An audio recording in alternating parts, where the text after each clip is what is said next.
Hello there, everyone, and welcome to the stream. My name is Mike D'Angelo, aka that Tellest guy, and I am joined here by my lovely co-host Rhianna. Hello. And our mini co-hosts Zelda and Luna. Maisie's keeping guard downstairs. So we are going to be talking about something pretty fun today. So behind the scenes for a long time now, Rhianna and I have been working on, developing the new timeline in Tellest. Trying to figure out like where things are going to end up going, and how we're going to tell some of the stories that we want to tell going forward. And one of those things is an academy that exists in Atalatha. We think we know the name, so I will let you divulge what it is. Yep. So since the Spirit River is one of the main landscape landmarkers, I guess, that runs through Atalatha, we're talking about calling it the Spirit River Academy. Mm-hmm. So what you see here on the screen is one of our oldest pieces of concept art for the Spirit River, and this is the massive bridge called the Lucerion Bridge that helps to kind of ford the western and eastern banks of the Spirit River, just south of Atalatha. You can see we got this piece of art done almost 10 years ago now. It was like January of 2015 that we put this up. Mm-hmm. So we don't actually have a picture of Atalatha as a city on its own yet. We do have... we have like a map, don't we? We don't have a map, actually. No? Nope. Oh. I mean, like we that have... blocky thing was the map. Blocky thing? Yeah, wasn't there like a blocky thing that had like the cities mapped out, kind of? Blocky thing? No? On like a parchment background? Blocky thing. I remember Let me see a blocky if thing. I actually have the maps. We have the map of Draconis that shows Atalatha. Does not play nice when you're not on World Anvil. But this is Atalatha. This is the Spirit River that goes right through it. What are you talking about, blocky thing? There's a blocky thing. I swear to you, there's it's like a sketched out map with like all the city houses and stuff. Oh yeah, Yeah. You're talking about way long The ago. blocky thing. You're talking now about you know. You're talking about what was developed in, I want to say like 2001. Yeah, way early. And it's not accurate at all anymore. It doesn't matter. It's the blocky thing. Just acknowledge that I was right about something. So let's give some credit to the person who did the blocky thing. The blocky thing was not made by me. It was made by like one of our football players at Pennsbury High School, who just liked the idea that I was making like this world for myself, and I think I helped him like with homework or something like that, and that was why he was like, "All right, this will be fun." I have to find that somewhere because the blocky thing is very fun. It exists. It exists. That was when Atalatha wasn't like a circle. It's a circle. It's a circle. It's round. It was much differently shaped back then. Yeah. During the Crossroad days. I said the word that is not to be uttered. What? The Crossroad days? So anyway, I want to give the context for today's episode. Sure. So in the last session we sort of diverged and then came back to like surprise each other with our takes on things, and that topic was the pets of Tellest, and like what races would have different pets as like their familiars or their go-tos, their mounts and things like that. So we had the same idea for the like curriculum of what would be like intended as a magical school, and then I went ballistic and just started off on like this tangent. I created like every different school of learning and like who the professors would be. So I basically said, Michael, don't even try. I'm gonna tell you what's what. Yeah, she basically told me there's no point in me trying to keep up with her because she was going to trounce me. It was an epiphany, and I'm interested to see how you feel She piffed. about me imposing this on your book series. I mean, it's been a collaborative effort for a long time now, so I think you'll like it. I also had fun envisioning the professors and like how they would relate to each other. So how do you want to start? And also I sketched the school. Yeah. So and that's Let's start with that, I guess. the sketch. Yeah. Do you want to look at this sketch or the original sketch that you did? So that was like the concept building of it, and then the second one is it expanded with the different schools labeled. So I guess let's do that one. So this is the general idea, and we'll go through sort of each piece.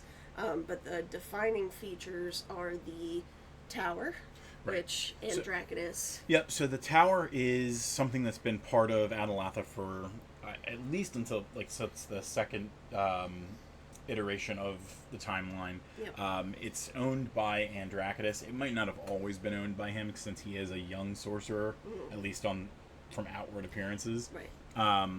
So but the idea is the school was built around the tower. Yep. Let's take a look since we do have the art and everything. We'll take a little look at Androckitus real quick. He purdy.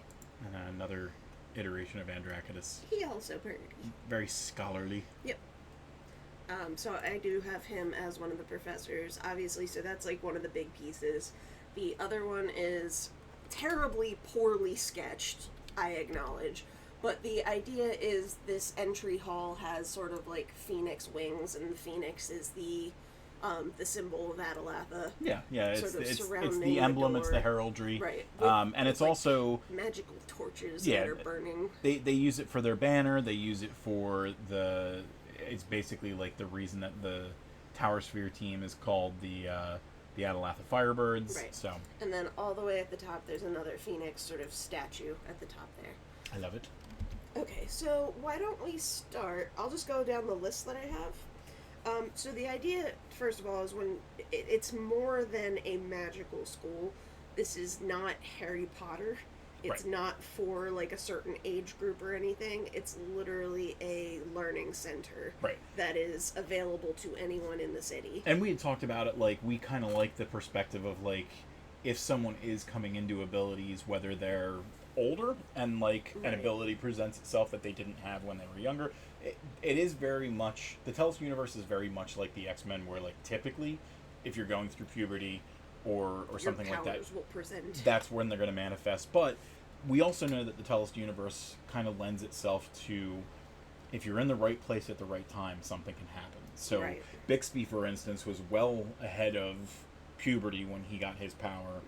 So it does stand to reason that like older people might have a gift that they're trying to explore, and they want to be able to do something. We were also talking about like young savants who might be able to, and also people who come into these powers that need guidance for those powers that they suddenly have and they don't know how to utilize.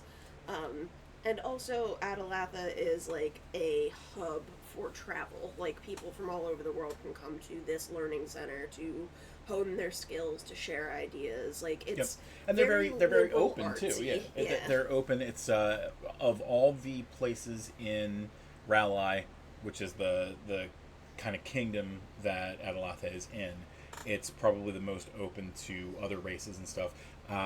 We know that like the goodly races are, you know, the humans, the dwarves, the elves, the gnomes, the orcs, the minotaur, the Kaja, the kobold, but they've recently opened the doors to the gnolls as well, since there was a treaty struck between the gnolls, the Kaja, and the kobolds of Waris.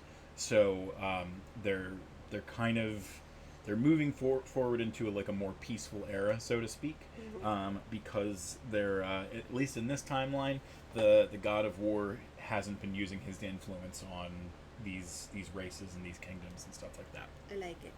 All right, so we're gonna start with the tower over here. The history of forbidden arts. Yes. So the idea here is that I wanted a opportunity to explore like the things in Tellest that should not be taught and why they should not be taught. So I'll just read what I wrote. The history of forbidden arts is an advanced class. It explores major catastrophic events that are warnings to why certain fields of study are forbidden in teachings, such as demonic summoning, necromancy, chronomancy, and mind control. I like it. Wait, so necromancy is in the Tellest universe a no-no? A forbidden art. It doesn't mean it doesn't exist, but it's not allowed to be taught to people, basically. So if you're a necromancer, you're on your damn own. Like, you're not allowed to, like, creating basically a school of necromantic arts is basically, like, Forbidden. it's creating a cult of people who are desecrating, like, you know, bodies and stuff, and it's so those ideas are things that, if they fall into the wrong hands, are catastrophic. Yeah, I get it. My thinking is, I do like the idea that, like, we do know that necromancy does exist within the world of Tellest. It does, but but what you're doing is, like, what you're doing in your ability is impacting the family of the deceased. It is, like, influencing something else. And we've kind of talked, like, when we were going to be developing the Pets of Tellest episode, that, like, one person's pet could be another person's food source. Right. So, like, there's a lot more to it than just, like, what one person sees. Right. So, like, for instance, and we have an entire episode that we're going to dedicate to, like, the afterlife and necromancy and stuff like that. Some people's culture might celebrate the fact that, hey, like, my body is being used after I'm dead. Right. So it's funny, and I do agree with what you're saying, but it is funny that, like, the openness, the liberalness of Atalatha is still like, nope, we don't. Right, but I think that those ideas, like chronomancy, like, of course it exists, but if you're messing with time, Yeah. you're messing with like, huge events. Like, Yeah. the potential for catastrophe is uncontainable and potentially irreversible at that point. Right. Same with mind control. If you're imposing your will on somebody else, that's not okay. Like, you know? So I am the great wizard Rufalin. Right. Yeah. Like, it makes sense why they would not be things that can be taught. So the idea is amazing.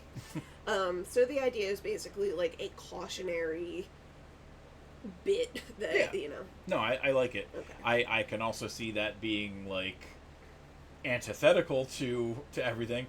Let me get this book that tells me exactly how to. Well, it doesn't tell you how. It tells you the what and the why. So this is the idea for the professor. A harsh older Avarian female with a cane who has quote-unquote arthritis in her wings that makes her very cranky.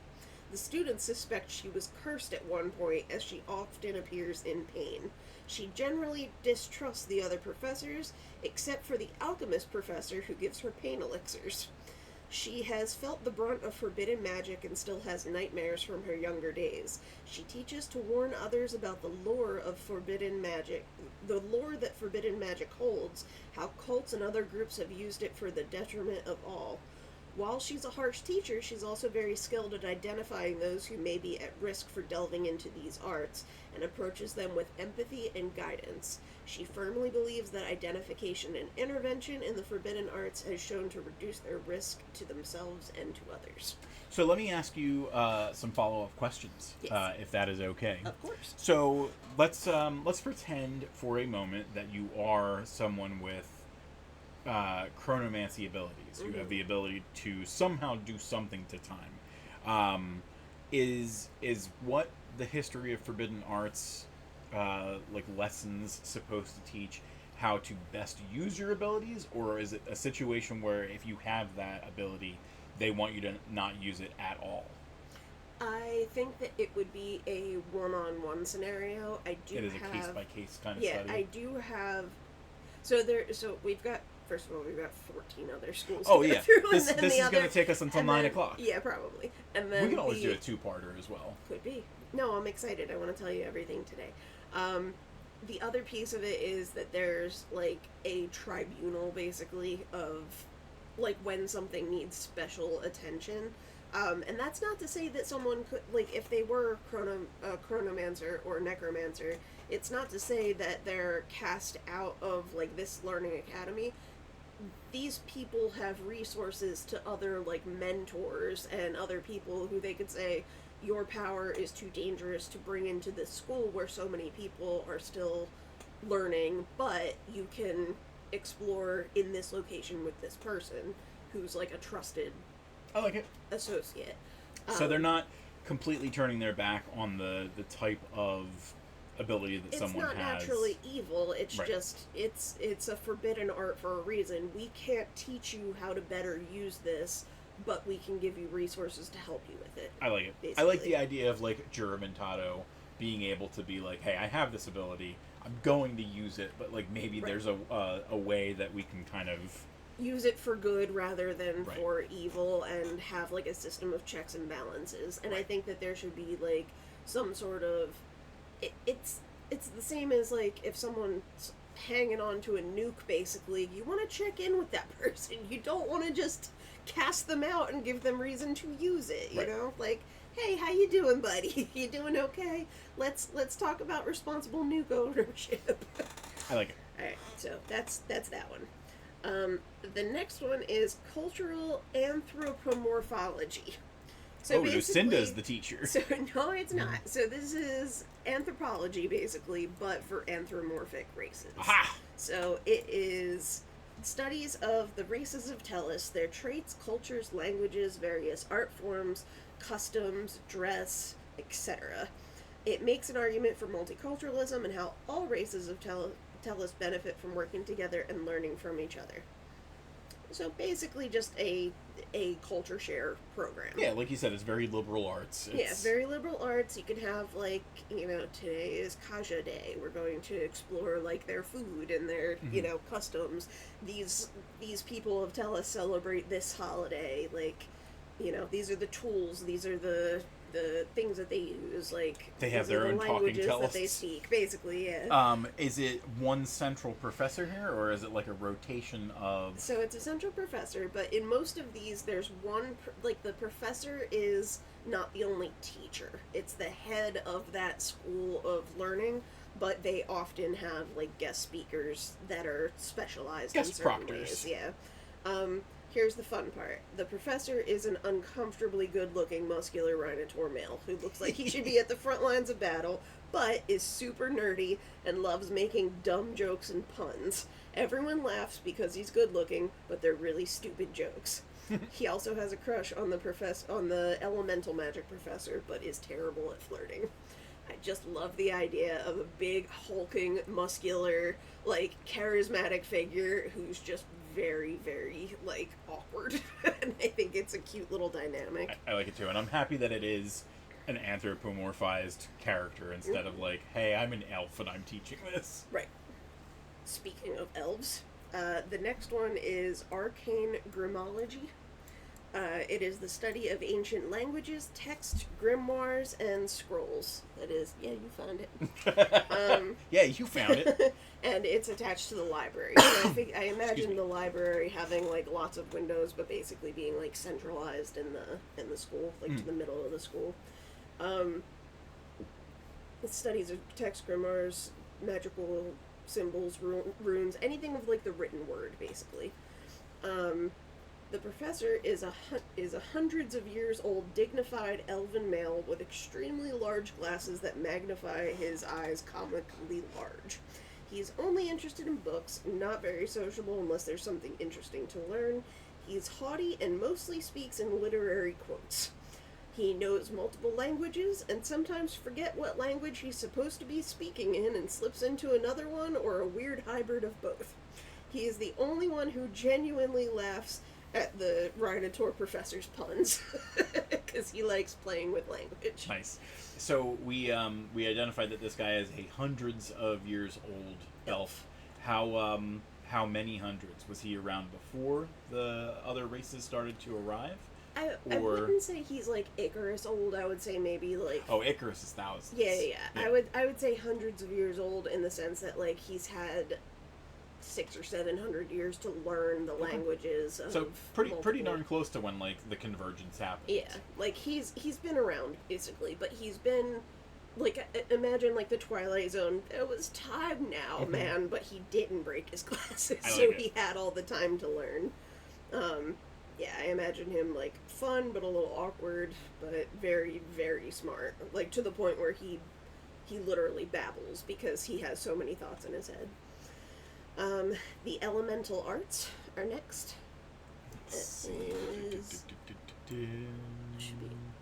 Evocation. Should be Elemental There we are. parts. It's an A. It looks like P. It does look like a P. Yeah, you're right. I was like, what did I write? Pruits? So I imagine it would need to be sort of like an open air area. Right, because if you're going to be fostering wind or fire. So they're supposed to be, like, I envisioned... It's almost like a gazebo, almost. Yeah, I envisioned pillars with, like, kind of an open top there.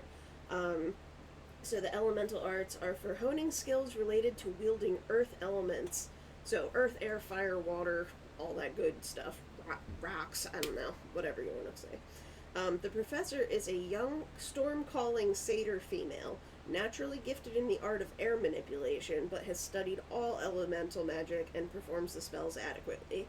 She's mostly concerned with discipline and control for those with natural elemental abilities, and how to use and focus the power responsibly.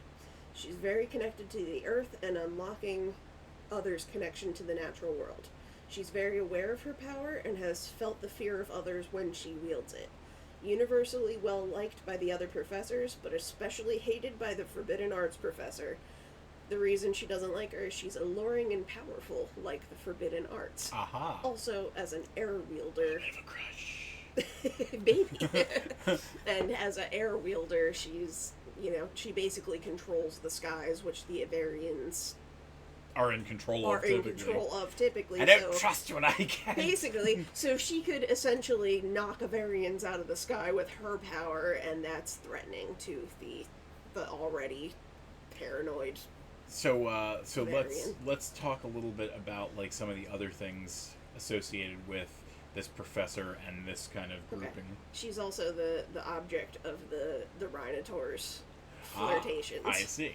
Well, it sounds like everyone's. So I think it's fun because, number one, we've talked about satyrs in the Tellest universe, but very briefly because thus far we haven't seen any of them in any Quantum Quest game. We haven't seen any in any stories. Mm-hmm. And we've talked internally about like, hey, we need to bring these up because we've got other races that haven't really had their chance to shine yet, either right. Like centaurs, things like that. So it is kind of fun to be able to bridge that gap this way. When it comes to the elemental arts, we have some characters who certainly fit the bill already, who could either be, like trying to learn more about themselves or being guest proctors. Were there any ones that you thought of, like when you developed that part of this academy? I think Alicia with her fire magic was one of the first ones that I thought of. Yeah, because she's learning her magic of her own volition now, because right. She's got in this timeline the ability to learn on her own pace. Right. So she's learning magic that she didn't have innately before. Right.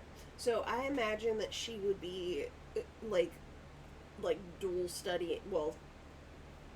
studying 3 different schools: the arcane grimology, the elemental magic, and the enchanting classes. Yeah, I would imagine she's attending all of those classes, potentially with like entry level studies of the other ones as well. Yeah, because I the way that I envisioned it is basically you don't have to pay for this. Like, this is and I'll explain I went into it. I even talked about the tuitions. This is not something where, you pay for it and you're committed, you have to do, X, Y, Z. It's literally, you show up, if you pass on to the next level. If you fail, if you're not, good enough at what you're doing and you're not keeping up with your classmates, it's not get out, it's you're not ready, you can take this as many times as you need in order to get it right. If you keep not getting it right, maybe you do some self-study, and maybe you, explore a different school of learning first, and then come back. It's very open. Yeah, you suck!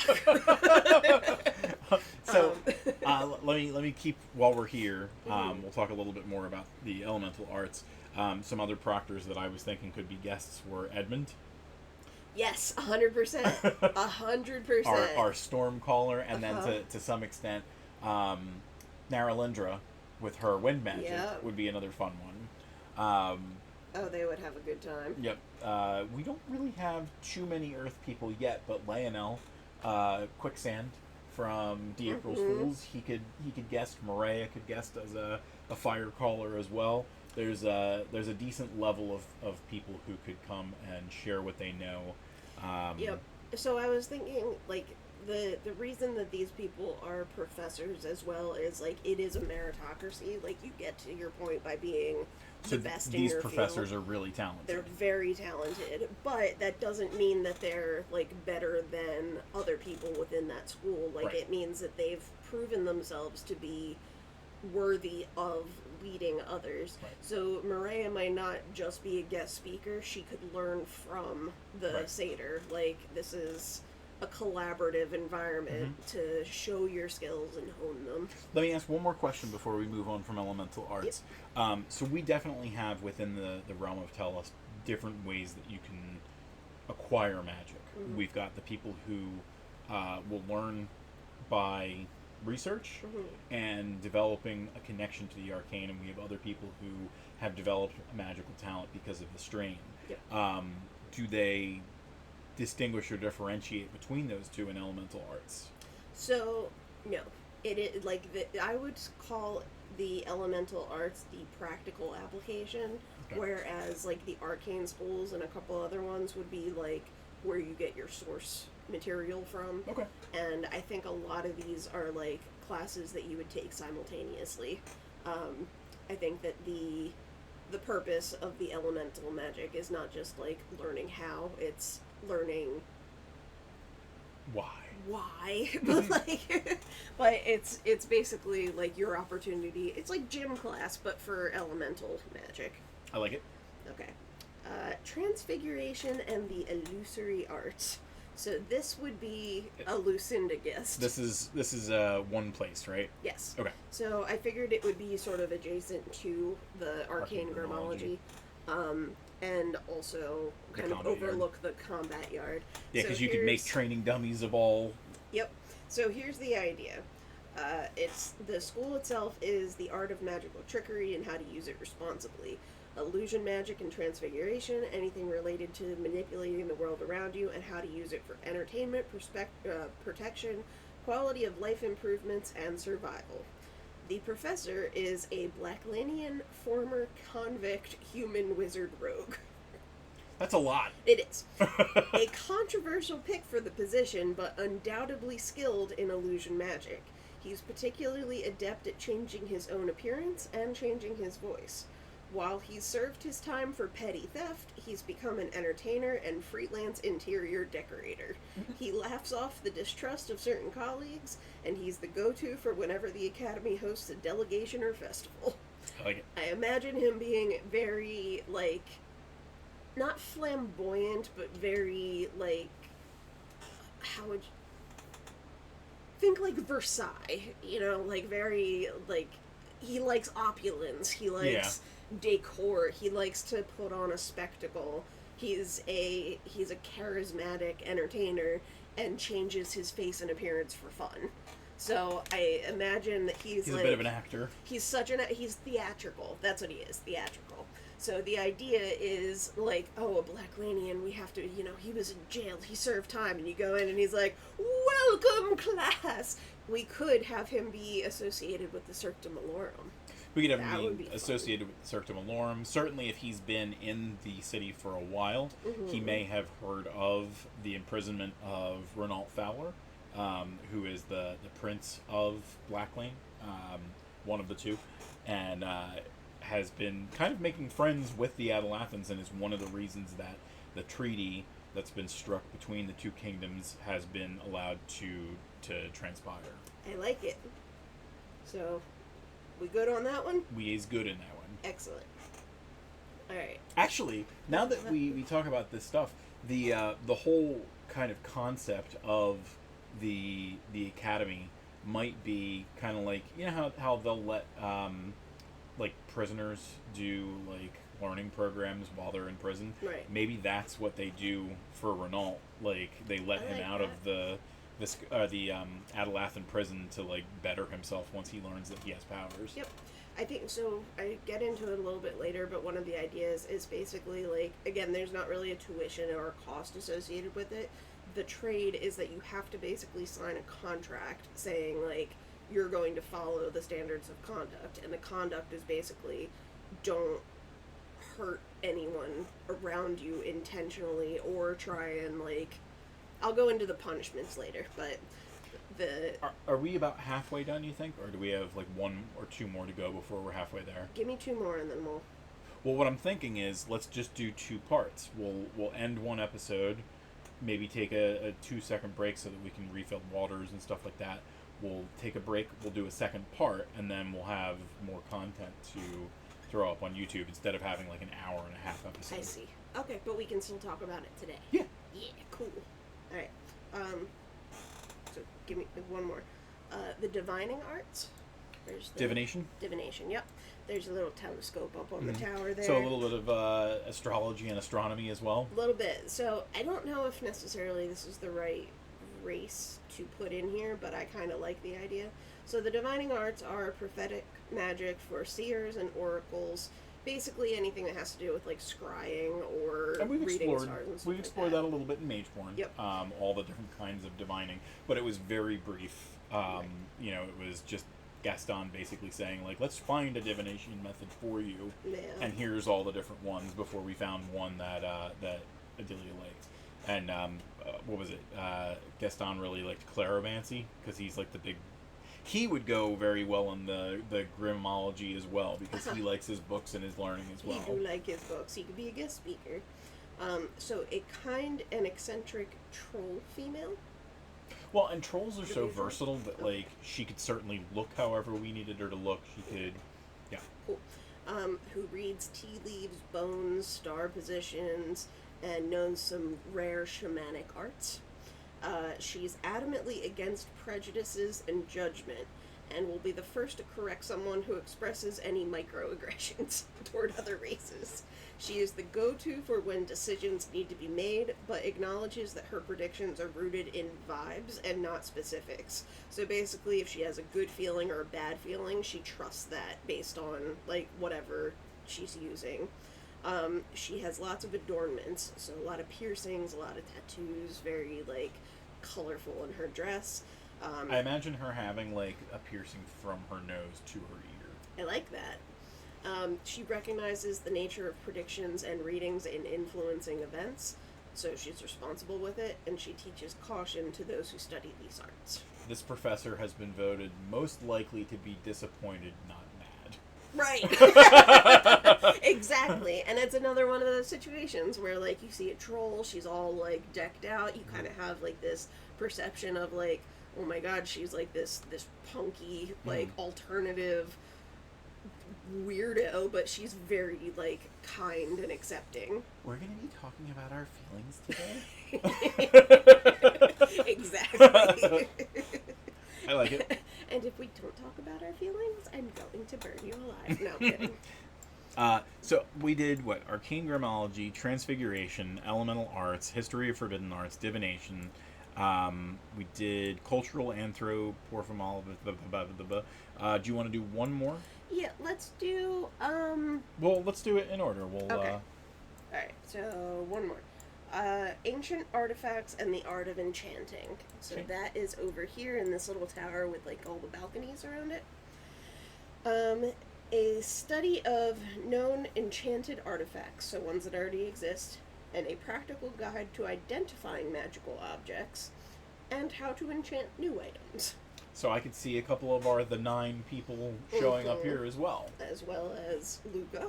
That's what I'm saying. He's part of the 9. He's Yep. He's definitely someone who knows, like, where to look for things. He's got a little bit more intuition than other people because of his ability to actually hone in on it. He's got that magic find ability. Now this might be another place where he's a little uncomfortable. Like, maybe he that only stays could in be the true. balcony or something. Yeah, because of the volume of items that they might be showing off. As much as, like, the Museum of Wonders probably has its own share of, like, artifacts and stuff like that, this is probably magical more than not. Right. And he does get a little bit of a feedback loop when it comes to that kind of stuff. Yep. So yeah, I could definitely see, and not only that, but there's a good chance that the Academy on its own, with all these magical people, also kind of causes a little buzz. But we have to determine for Luca, like, is it a quality over quantity kind of thing? Because we do know at least when it comes to his sister, who's very powerful. Right. That's where he gets a lot of the feedback loop. Yeah, and it's not to say that we can't have him explore artifacts that help him to block that out, kind of like Professor X's Cerebro. Yeah. You know, like some sort of like focusing mechanism, or like. Yeah, and there's plenty of wizards here that would probably like try and figure out ways to help him with that kind of thing. But the professor here, I imagined a human male student of Maximus's. Maximus serves as a guest speaker for advanced students. This one, I don't know why, but I imagine him as a low-voiced black guy. Here's why. He's known for his gentle speaking manner and low-toned, calming voice. Despite being interesting and a great teacher, his students often fall asleep in his class. He often collaborates with the engineering professor, who we'll go into later.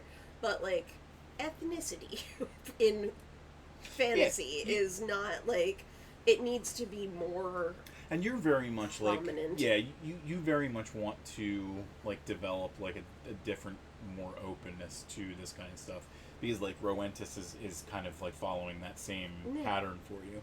There is, and even within the books that I've written, like, the first 19 books is, hey, we've got all these white people. Right. And we're trying to step away from that because when you start writing, you write what you know, and then you try and explore the things that are going to make other people happy. And as an Irish ginger, I know what it means to be dark skinned. No, I'm sorry. But here's the thing. There's black fantasy, Irish. It's a fantasy world. There needs to be freaking melanin in it, and I just want that to be more prominent in the book series. Right. So, but I also imagine, like, Idris Elba being cast as this character. As himself or as Knuckles? No, Idris Elba with his smooth voice, like, you know, like that. I am aware of presence. the effect I have on women. Yeah, you know that. That's just who was in my head for this character. I like it. Let's we're at 40 minutes in. Let's do. Yeah, I have some. Yeah, let's do a quick cut. We're going to go to the show closing screen like we usually do, but for anyone who wants to stick around for part 2, that's absolutely fine. We're going to open up part 2 with just a really quick recap, and then we'll continue along. So, folks, on the screen right now, you should see all the places that you can find Tellest out there on the internet. Tellest.com is a great first place to start because it'll lead you in the direction of our other projects. We have 3 premium sites that you can go to for our content as well. Patreon.com/Tellest is one of the ways that you can get our maps really, really cheap. If you want to subscribe as one of our patrons, you can get our maps for as cheap as $2 a month for the high-res versions of the gridded and gridless, no watermark, any of that. $5 for like all of our variants and stuff. If you don't like the idea of subscribing, we also have started to do the Patreon shop where you can actually just buy the variant versions one-off. So you'll get, a map and 4 of its variants for $3. We also have physical versions of our maps on Tellest.etsy.com. We have 83 maps up now. By the end of next week we'll have 85, 86, something like that. And we also have bookmarks, stickers, Rhianna's magic wands, all that good stuff. There's another place that you can find our maps. That is battlemapfantasy.com. We have 110 items up on there now, and we're adding things to that platform all the time as well.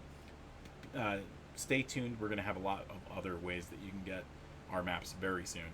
We have 2 TikTok channels that you can look at. TikTok.com/@TalesOfTellest is where you can find our lumpy-headed dog. Luna had some bee stings or spider bites or mosquito bites or something Poor on her little head. bee face. She's feeling better now, and then the other one is TikTok.com/@WeirdWitchWands, where you can find Rhianna's wands and a little bit more of a pizzazzy kind of presentation. The last 2 places that we'll bring your attention to are youtube.com/@WorldOfTellest, where you'll see all these videos after they got knocked off the Twitch platform, however many days or weeks after they're up here. But twitch.tv/ThatTellest guy is the only place where you can check us out live, earn your quest coins, talk to us, use your quest coins, all that good stuff. So do that. It's been a lot of talking. I know. And we All right. have more. We're going to go to the until next time screen, but we will be back in like 5 minutes. 5 minutes. We're gonna get some more water and prepare. So we'll be right back. But until then, we miss you.